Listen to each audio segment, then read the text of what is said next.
It's easy enough to say that muscle-powered movement and the brain are mutually linked, but the conversation becomes more complex and interesting when we question how this communication actually occurs, especially in the muscle-to-brain direction. Understanding the mechanistic aspects of this process can help us further understand how we can leverage the muscle-mind axis for our benefit. The method of signaling we'll be discussing today starts with the bones. During exercise, the skeleton acts as an endocrine organ and releases a hormone-like molecule called osteocalcin. This happens because exercise stimulates the breakdown of bone tissue.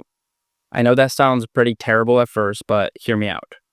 As the sympathetic nervous system prompts osteoclasts to break down bones for energy, minerals that make up the skeleton are released. These minerals help meet energy demands in the body by enhancing glucose uptake, aiding in contraction, and increasing the insulin sensitivity in the muscles. All these factors kind of allow the muscles to just work longer and harder. This makes sense from kind of an evolutionary fight or flight perspective, since rapid and effective usage of energy stores were very crucial to survival. All this being said, it's important to note that the process of breaking down bones to sustain energy is acute and dynamic. Long-term bone health is not compromised by this process at all. On the contrary, actually, because the mechanical loading on the skeleton promotes bone strength and density over time, since the bone kind of remodels itself and comes back stronger after the recovery process. Okay, so osteocalcin is released when bones are under load, aka when we exercise. Then what? Once activated and released from the bones, osteocalcin enters the bloodstream. It targets many tissues, but what makes it really special is that it can cross the blood-brain barrier, which is this kind of protective structure that prevents many molecules from getting into the delicate brain tissue. In short, the kind of chemical structure of osteocalcin gets it given the green light by the cells that regulate entrance into the brain.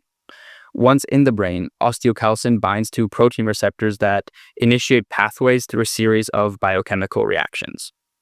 The result of these pathways impact mental health by kind of altering the neurochemical environment and brain areas that are associated with with mood and cognition.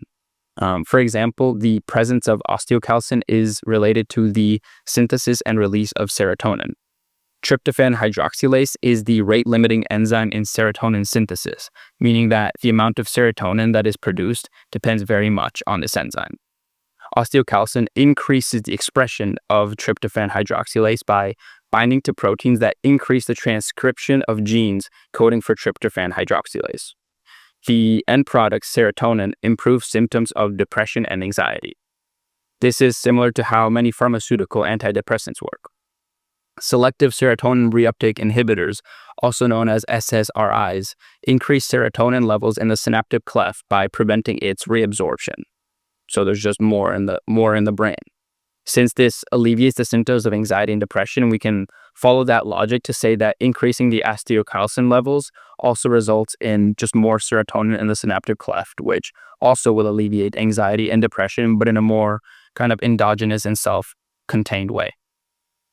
Another example of how osteocalcin released from the bones during exercise improves mental health is by how it reduces activity in the hypothalamic pituitary adrenal axis, also called the HPA axis. This brain system is the primary respondent to stress, so by decreasing its activity, a more favorable neurochemical environment that leads to less stress can be created. This works because osteocalcin inhibits the release of corticotropin, releasing hormone from the hypothalamus. This consequently leads to decreased secretion of adrenocorticotropic hormone in the pituitary gland, which ultimately reduces cortisol, which is the primary stress hormone. Through understanding pathways such as these, we can see the kind of different factors that support exercise to improve mental health. While I mainly focus on the muscle-mind axis, it would be pretty foolish of me to overlook how other parts of the body, like the bones, play into this relationship. So that is how our exercise can influence our bones to benefit our mental health. While it's kind of weird to put it that way, we must remember that physiology is this kind of beautiful medley of complex systems interacting, and it all works together to kind of fill a bigger picture. So, yeah, thanks for tuning in.